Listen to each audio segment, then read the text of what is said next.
Marriage is often seen as the union of two hearts, two families, and a promise of a future built together.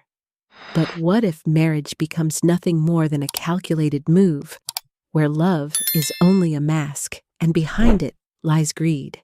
This is not just another family drama. It is my story. A story of how I opened my heart and my home to a woman I believed would love my son, only to discover she had an entirely different plan. She didn't marry him to build a life. She married him to take mine. The betrayal didn't come with loud arguments or dramatic fights.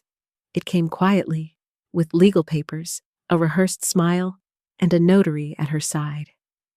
And that was the day I realized sometimes the biggest danger to your family isn't from strangers. It's from those you let inside your home.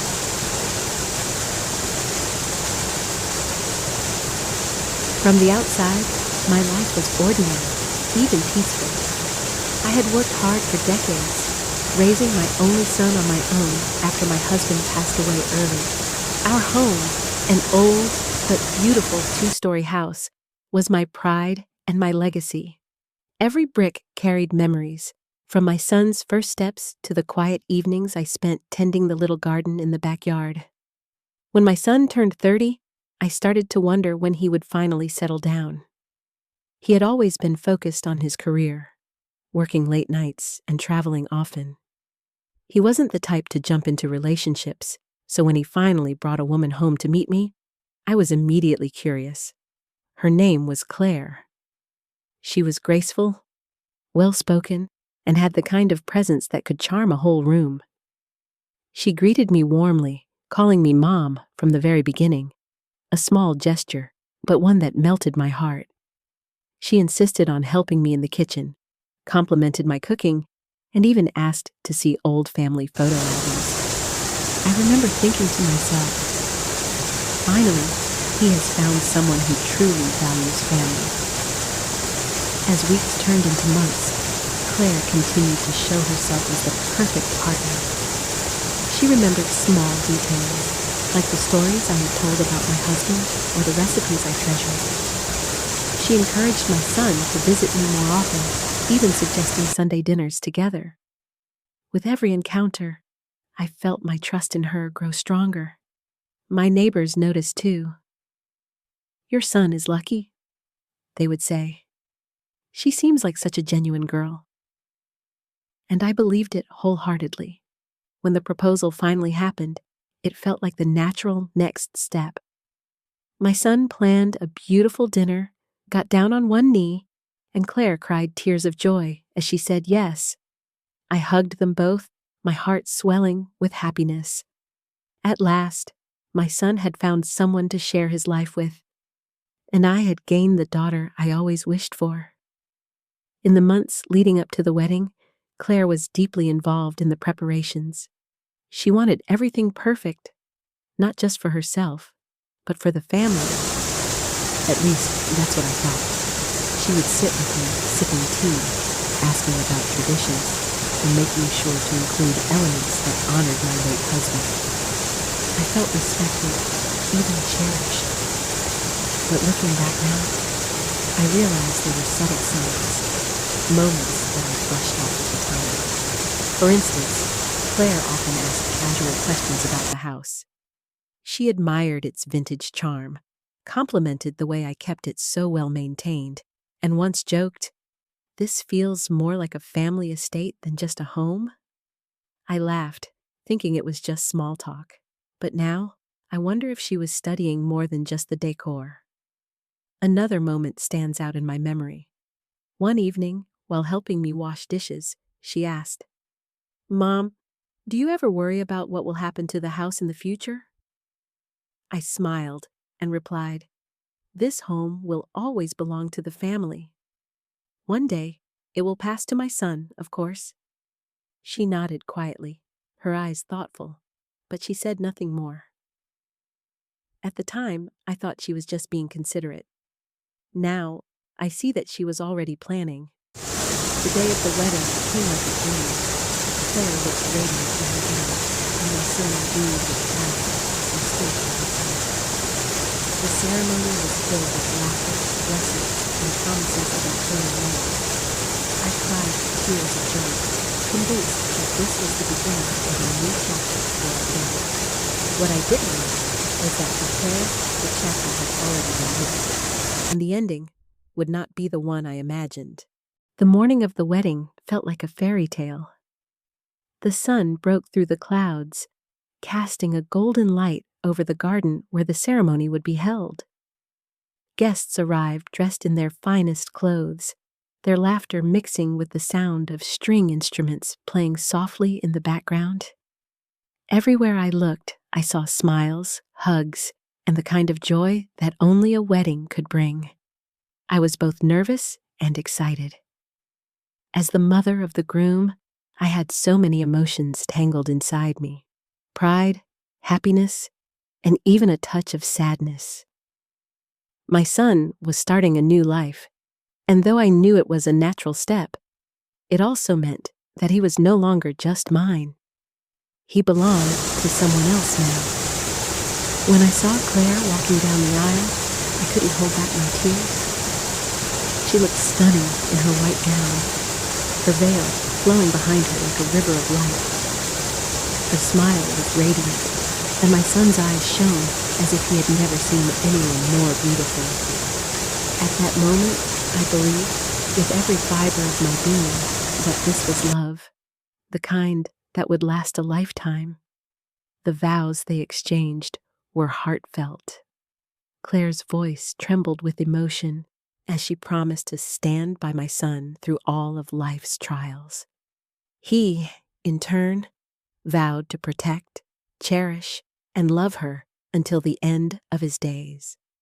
The guests wiped tears from their eyes, and when the officiant pronounced them husband and wife, the applause was thunderous.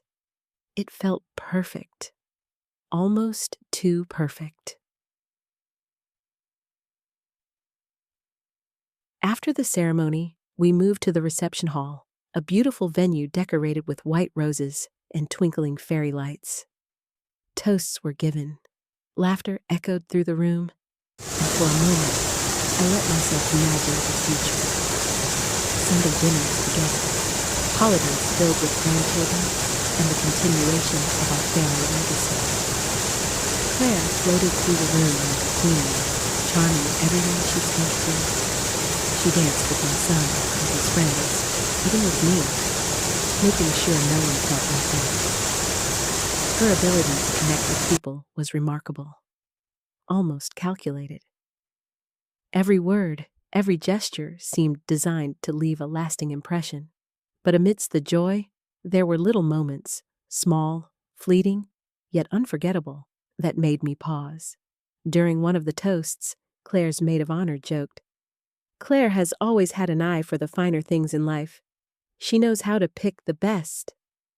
Everyone laughed, including Claire, but for a split second, I noticed her glance at me. No, at the house keys I carried in my small purse. A strange, almost triumphant flicker passed through her eyes before she quickly masked it with another radiant smile. Later that evening, while I was seated at a table with relatives, Claire came over and leaned close, her voice low and intimate. "Mom," she said softly, "this family means the world to me.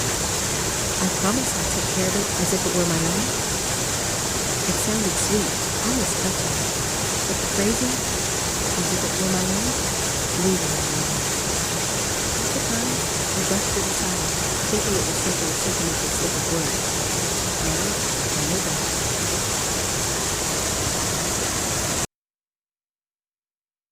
The reception carried on late into the night. The newlyweds shared their first dance under a canopy of lights, their movements graceful and full of joy. Guests clapped along, and I felt overwhelmed with emotion. I thought of my late husband, how proud he would have been to see our son so happy. At one point, I stepped outside for some air, standing at the edge of the garden and gazing at the stars. Claire joined me a few minutes later, her dress shimmering under the moonlight. "Beautiful night, isn't it?" she said. Yes, I replied, smiling. It feels like a blessing? She looked at the house in the distance, its windows glowing warmly. Then she whispered, almost to herself, a home like that, it's more than just bricks and walls. It's security, it's legacy, it's everything. I laughed lightly, thinking she was simply admiring the sentiment of family and tradition. But now, those words echoed in my head like a much sharper meaning. The night ended with cheers, sparklers, and couples driving off in a car decorated with flowers and ribbons.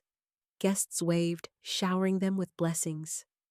I returned home exhausted, but filled with joy.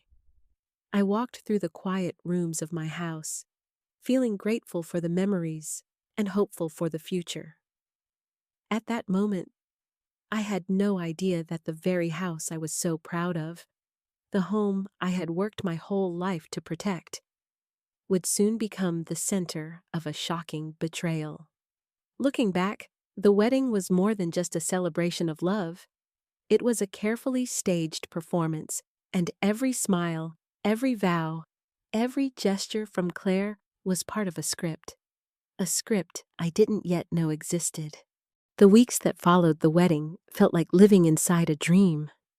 My son and Claire returned from their honeymoon glowing with happiness. Their faces lit up with the kind of love that made everyone around them smile. They brought back stories of sunsets on the beach, long walks under the stars, and little moments that made their bond seem unshakable. As a mother, nothing warms the heart more than seeing your child truly happy. For the first time in years, my son seemed lighter, as though he had finally found the missing piece of his life. He called me more often, sometimes just to say hello, sometimes to ask about family recipes that Claire wanted to try. It was as if marriage had awakened in him a new sense of family closeness, and I silently thanked Claire for encouraging that. Claire, too, played her role beautifully. She visited me often, sometimes alone, sometimes with my son. She would bring little gifts, flowers, homemade pastries, or even just a basket of fresh fruit. She sat with me at the kitchen table, sipping tea and asking about my life, my memories, my late husband. "Mom," she would say with a soft smile, "you've built such a beautiful life here. I hope I can learn from you and create the same for our future children." Her words touched me deeply. I had always longed for a daughter, someone to share the little things with. A recipe, a walk in the garden, a quiet evening of conversation. For a time, Claire filled that void, and I opened my heart to her fully.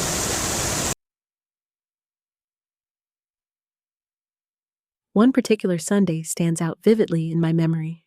It was a warm afternoon, and I had invited them both for dinner. Claire arrived early, insisting on helping me cook. Together, we chopped vegetables, stirred sauces, and laughed over my son's childhood stories. She moved around my kitchen with ease, almost as if she belonged there. At one point, she paused, her hand resting on the edge of the counter. She looked around the room, her eyes soft. "This house feels alive," she said. "It's not just walls and furniture. You can feel the love here." Her voice trembled slightly, and I felt my chest tighten with emotion. In that moment, I believed she truly cherished our family home, not as a possession, but as a symbol of warmth and belonging. That evening, as we sat down for dinner, Claire reached over and placed her hand gently on mine. "Thank you for welcoming me," she whispered. "I know I can never replace the space left by your husband, but I promise I will honor this family with all my heart." Tears welled in my eyes. I squeezed her hand and thought to myself, she's not just my son's wife, she's my daughter now. The honeymoon phase seemed endless. Weeks turned into months, and every interaction reinforced the illusion of harmony. Claire encouraged my son to spend more time with me, to call me often, to make sure I never felt alone. On my birthday, they surprised me with a small party at the house, inviting close friends and relatives. Claire baked a cake herself, decorated with roses made of frosting. "You deserve to be celebrated," she told me, kissing my cheek. In front of everyone, she made a toast. "To the woman who built this home, who raised a wonderful son, and who gave me the family I've always dreamed of." The guests clapped. I wiped tears from my eyes, and for a brief, shining moment, I felt like the happiest mother alive.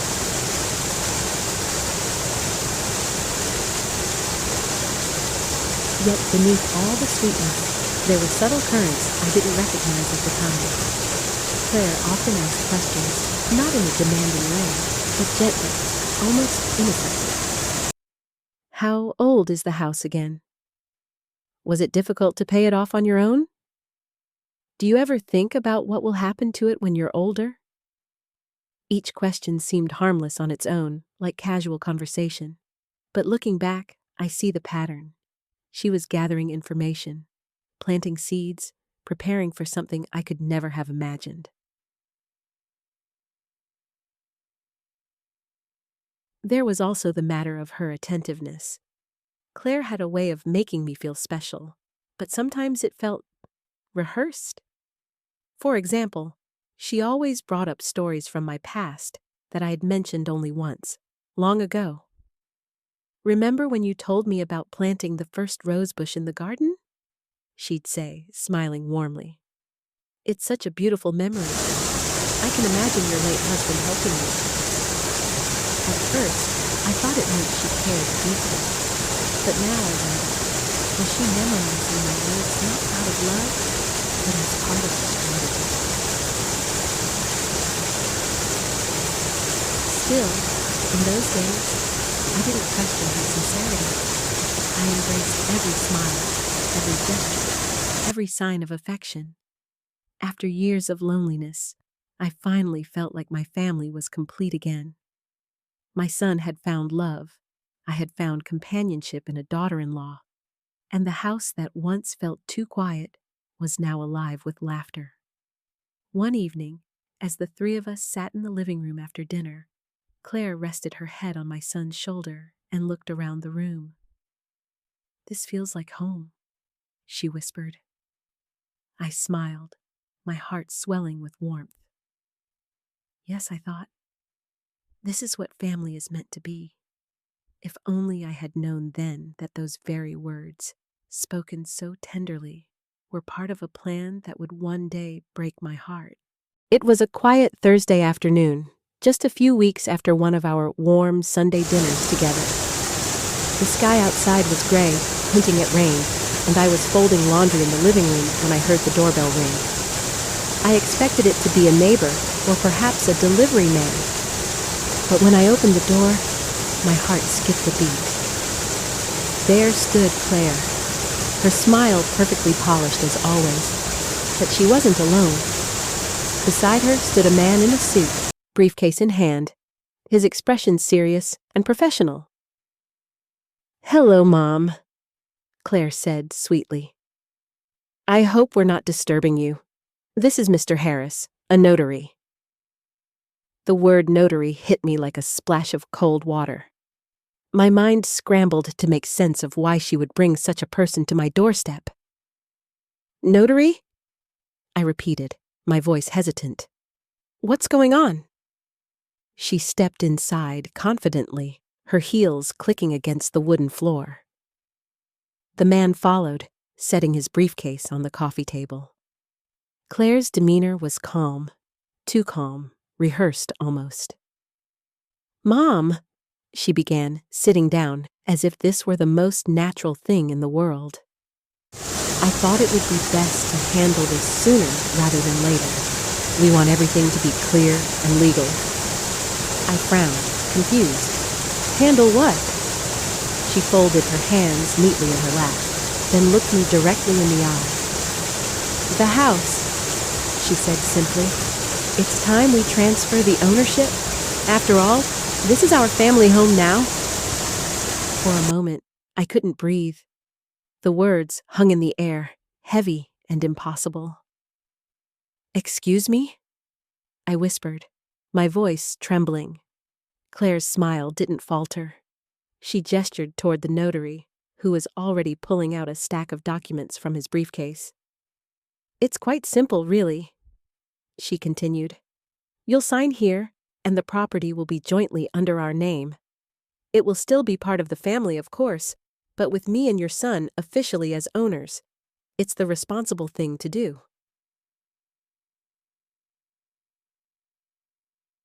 My knees weakened, and I sank into a chair.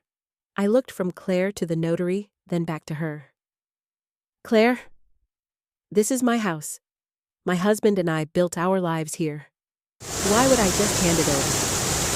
Her smile faltered slightly, but her voice remained steady. "Because it's the natural step, Mom. Families share everything. I married your son, which means I am part of his family. We should secure the future together. It's not about taking, it's about protecting." But there was something in her tone, something cold and calculated that made me turn apart. I turned to the notary, who avoided my eyes as he laid out the papers. His voice was detached, professional, as if he had done this 1,000 times. "Mrs. Johnson, these documents simply transfer property rights. You'll still be listed, but so will your son and daughter-in-law. It's all legal and binding." I shook my head, my hands trembling. "No, I don't understand why this is happening. I never agreed to this." Claire leaned forward, her voice soft but firm. "Mom, please don't make this difficult. We're trying to do what's best for everyone. Think of it as an act of trust. Don't you trust us?" The word trust pierced me like a knife.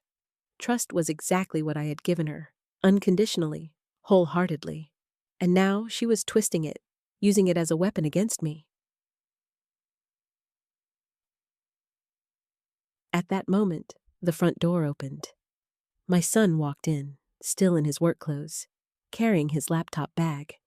He froze when he saw the scene before him, the notary, the documents, Claire sitting on the couch with a practiced smile. "What's going on here?" he asked, his voice sharp with confusion. Claire's expression softened immediately. She rushed to him, wrapping her arms around his. "Darling, I was just helping your mother with something important. We're transferring the house into all our names, so we can secure our future together." He blinked in shock. "What? Mom never mentioned this?" I stood up, my voice breaking. "Because I didn't agree to it. I didn't even know she was coming with a notary today." For the first time, my son looked truly conflicted. His eyes darted between us, his mother and his new wife. Claire tightened her grip on his arm, her voice soft, persuasive. "Honey, it's just a formality. Think about it. One day, the house will be ours, and why not make it official now, while everything is peaceful?"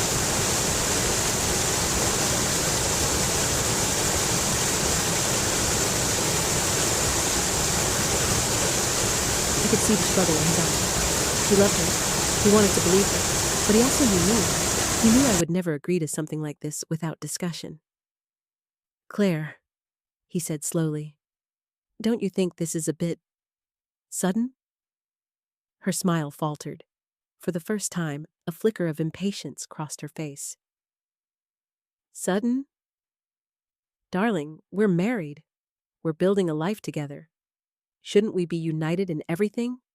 Or do you not trust me either?" The tension in the room was suffocating. The notary shifted uncomfortably, sensing the hostility. My son ran a hand through his hair, clearly overwhelmed.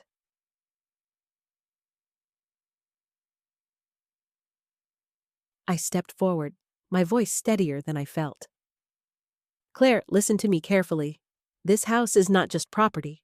It's the place where I raised my son, where I lived with my husband, where every memory of our family lives. You don't just walk in here with a notary and demand I sign it away."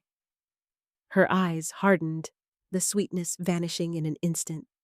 For the first time, I saw the mask slip. "You think you can hold on to everything forever?" she snapped, her voice low but sharp.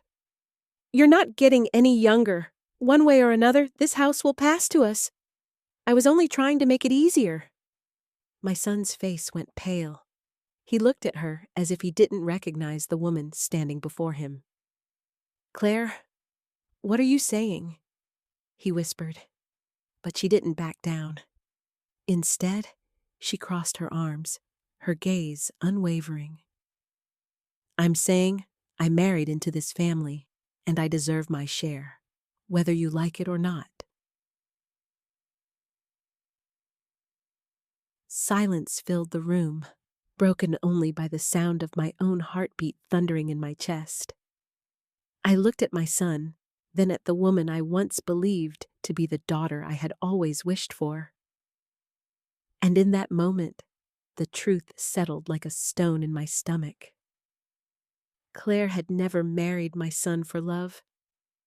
She had married him for this house, for everything I had built, everything I held dear. The honeymoon was officially over. That night, after Claire stormed out of the living room with the notary trailing awkwardly behind her, silence settled over the house like a heavy fog. My son sat on the couch, his head in his hands, while I stood near the doorway, staring at the scattered papers she had left behind. For years, I had prided myself on reading people well, on being able to sense sincerity from deception. And yet, I had been blind.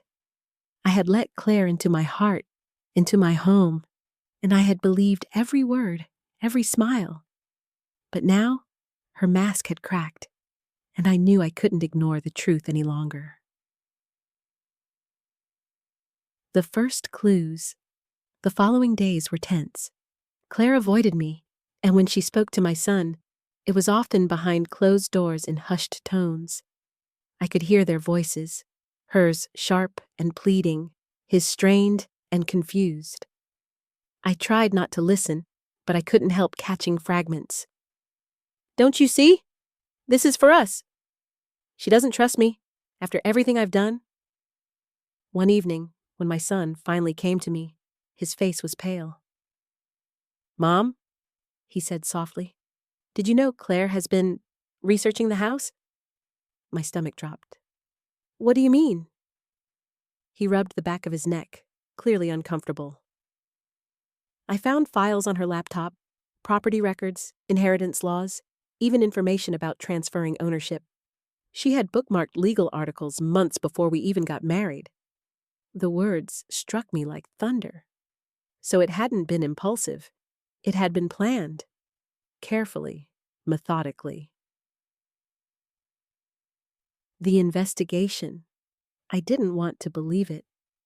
A part of me still clung to the woman who had baked me cakes, who had called me mom, who had held my hand with tears in her eyes. But the evidence was undeniable. Over the next few weeks, the truth began to unfold like pages of a book I wished I had never opened. First came the stories from neighbors. One of them, Mrs. Collins, mentioned casually that Claire had once asked about the exact value of my house. "It was odd," Mrs. Collins said, frowning. "She seemed more interested in the property market than in gardening when she visited me." Then there were the small details I had overlooked. Claire's frequent compliments about the house, her questions about my will, her fascination with family heirlooms. Each memory resurfaced, now painted with a new, sinister light. The final piece came from a family friend who worked in real estate. I had asked him, almost in passing, whether someone could check if my property had been researched recently. His reply chilled me. "Yes," he said. "Your house has been flagged multiple times in the county records, Someone's been pulling information. Ownership history, tax records, legal standings. And from what I can see, it all traces back to your daughter-in-law's login.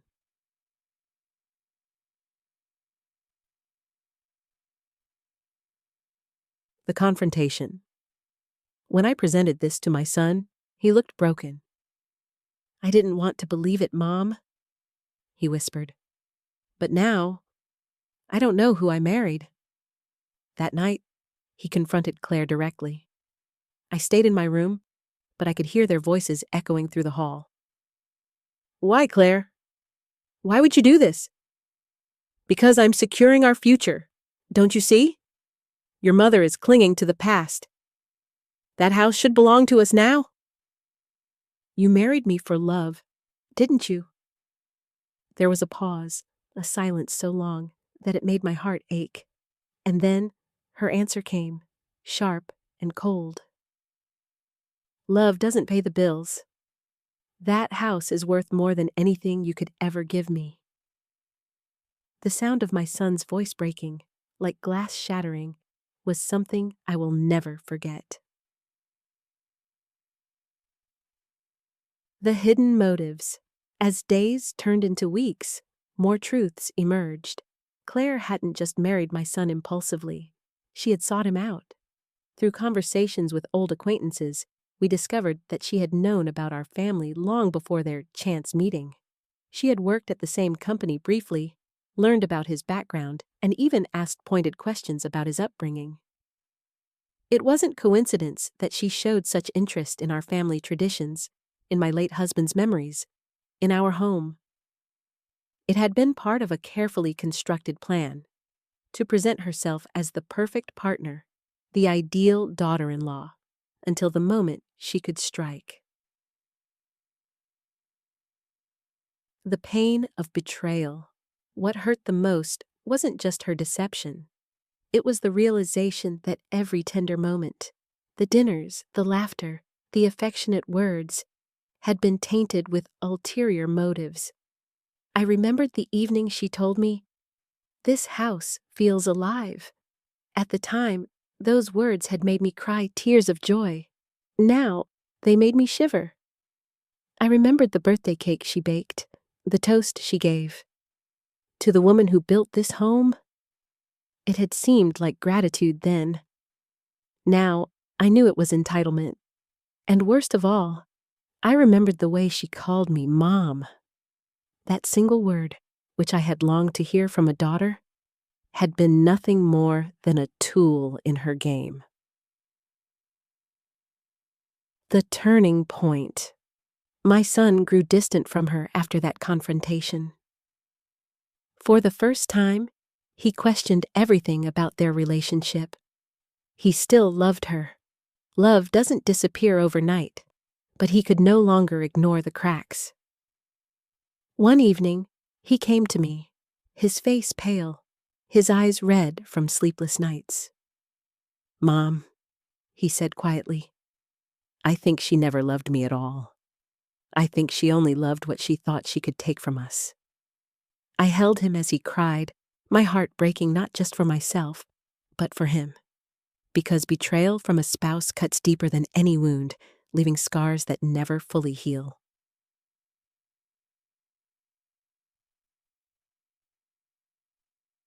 The truth revealed. In the end, there was no denying it. Claire had married my son not for companionship, not for family, not for love, but for the house, for the security, for the legacy she thought she could steal. Her words during the confrontation echoed in my head. "One way or another, this house will pass to us." But she was wrong. This house was not hers to take, and now that the truth was out, I vowed I would protect it, not just for myself, but for my son, for the memory of my husband, and for the future of our family. The days after the truth came to light were some of the most painful my family had ever endured. The house, once filled with laughter and warmth, now echoed with silence and tension. Every room seemed heavier, as if the very walls carried the weight of betrayal. My son tried to carry on as if life was normal, but I could see the conflict tearing him apart.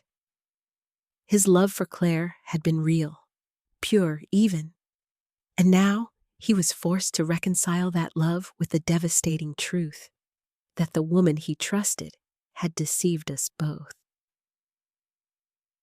The arguments begin. It started with whispers behind closed doors, but soon the arguments spilled out into the open. One evening, as I sat in the kitchen sipping tea, their voices rose from the living room. "You planned this from the beginning!" my son shouted, his voice trembling with both anger and heartbreak.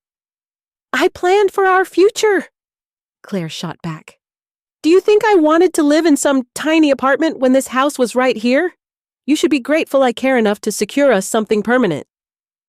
"This isn't about us," he snapped. "It's about greed. You never loved me, did you?" Silence followed, thick and suffocating. Then her voice, soft, but laced with venom. "Love doesn't matter if we don't have security. Maybe you're too blind to see that." I clenched my teacup, my hands trembling. The urge to walk in, to defend my son, was overwhelming. But I stayed still, listening, knowing that this was a battle he needed to face himself.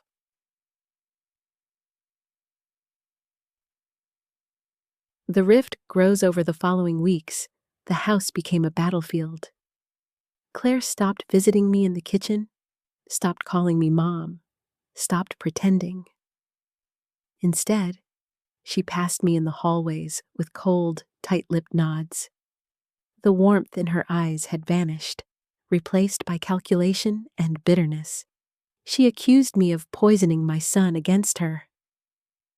"You've been whispering in his ear, haven't you?" she sneered one afternoon when he wasn't home. "You've wanted me gone since the beginning." I stood my ground. "No, Claire. You've wanted this house since the beginning.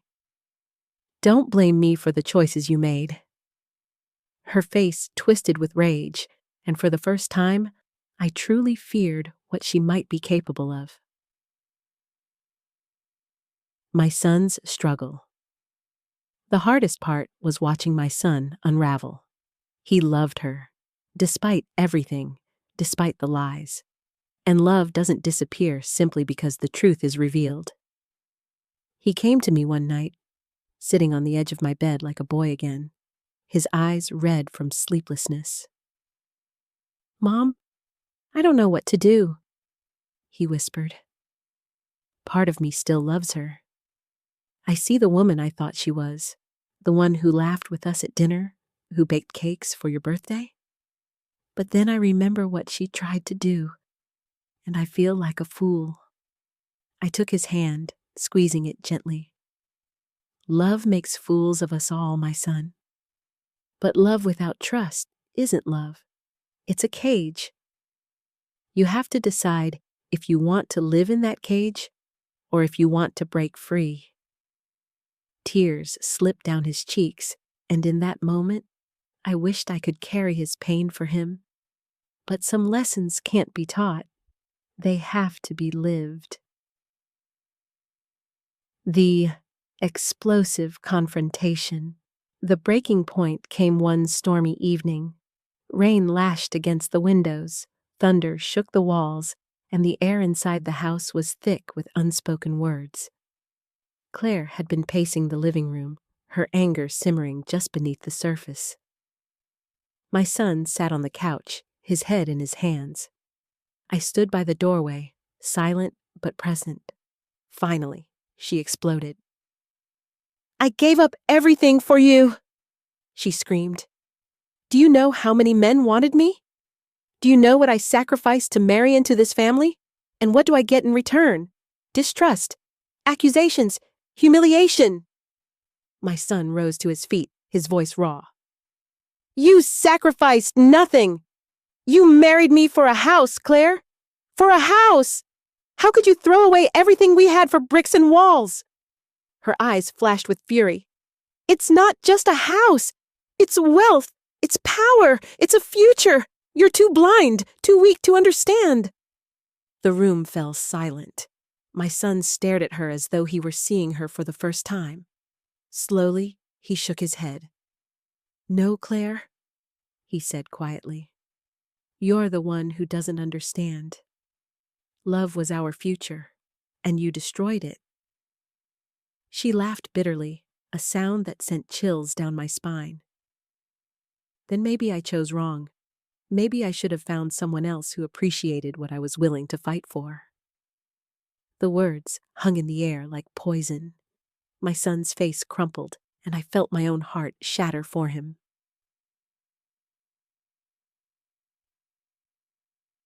A house divided. After that night, nothing was the same.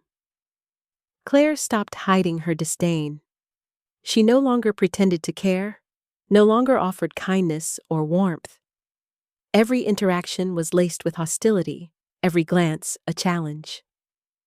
My son withdrew into himself, spending long hours at work, coming home late, avoiding her whenever possible. When they did speak, it was only to argue.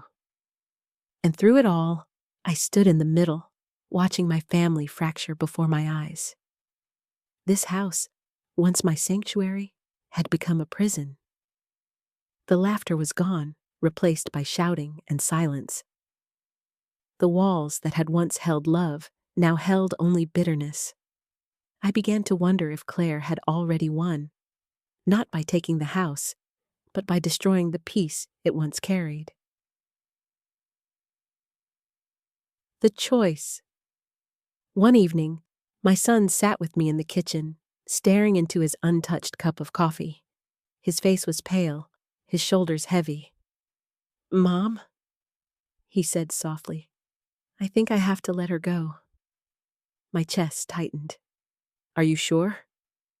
He nodded slowly. "I wanted to believe she loved me. I wanted to believe we could fix this. But love isn't real if it's built on lies, and I can't keep living in a war zone. Not for her. Not anymore." I reached across the table, taking his hand in mine. "Then you're making the right choice, my son. Sometimes love means letting go, not because you don't care, but because you care too much about yourself to keep being hurt." Tears filled his eyes, but there was relief there too, a quiet strength beginning to return. When the dust finally settled and Claire was gone from our lives, the silence that followed felt both heavy and healing. For months, my home had been filled with shouting, suspicion, and heartbreak. Now, the stillness carried with it a strange kind of peace, though tinged with sorrow. My son moved back into his childhood room for a while, seeking comfort in the familiar walls that had watched him grow. He was broken, yes, but he was also healing. And as his mother, I knew that wounds of the heart took time to mend, but they always left behind strength.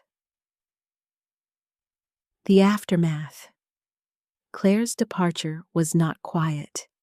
She left with bitterness in her eyes and venom in her words, but when all was said and done, she had no claim to the house, no hold over my son, no power left to wield.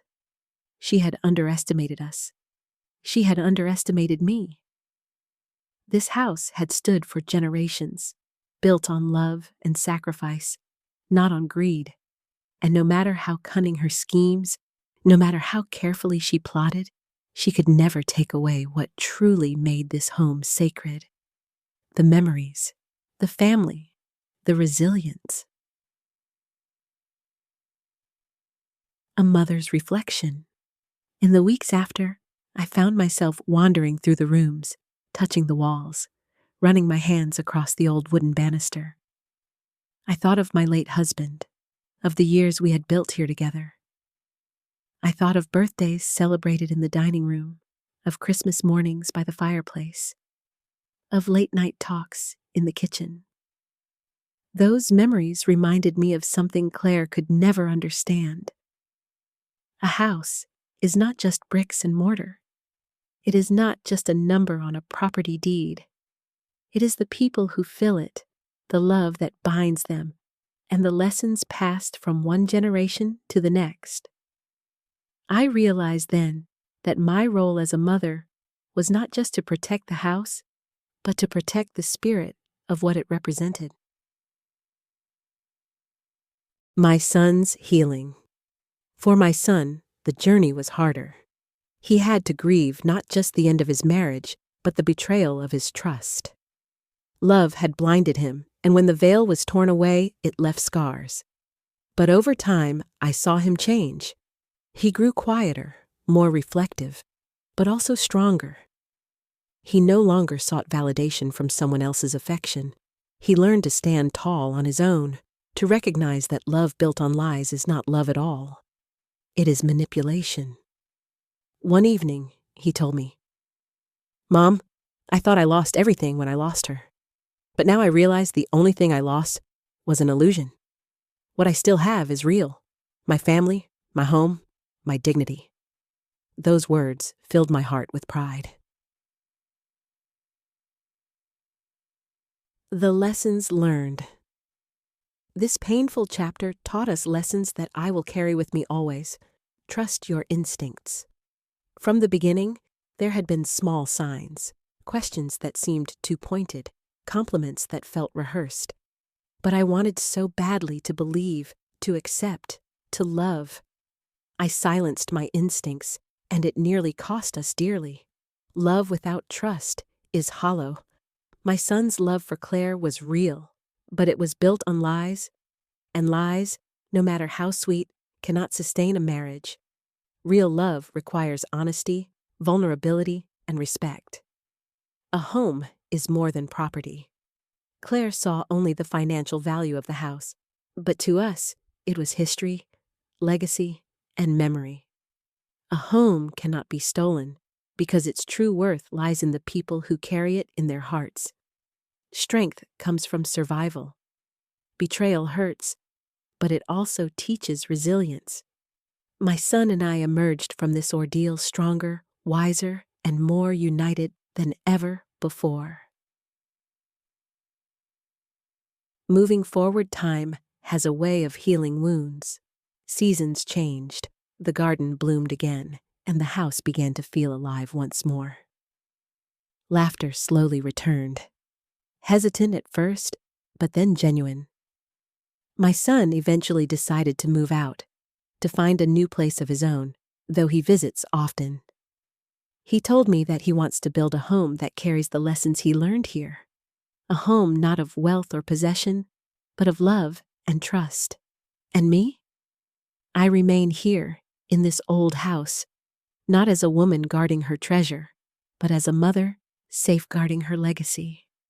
I know now that no matter what storms may come, this house will always stand, not because of its bricks, but because of the love that fills it.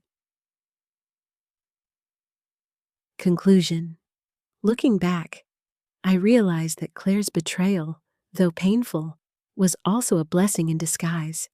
She taught us what love is not, so we could better understand what love truly is. She reminded us that greed can destroy, but truth can heal. And most importantly, she showed us that family, when united, can withstand even the darkest storms. So yes, my daughter-in-law married my son to take my house. She arrived after the wedding with a notary, papers in hand, ready to strip away what generations had built. But in the end, she took nothing. Because love, trust, and family cannot be stolen. They are forged in the heart, and they endure long after betrayal fades.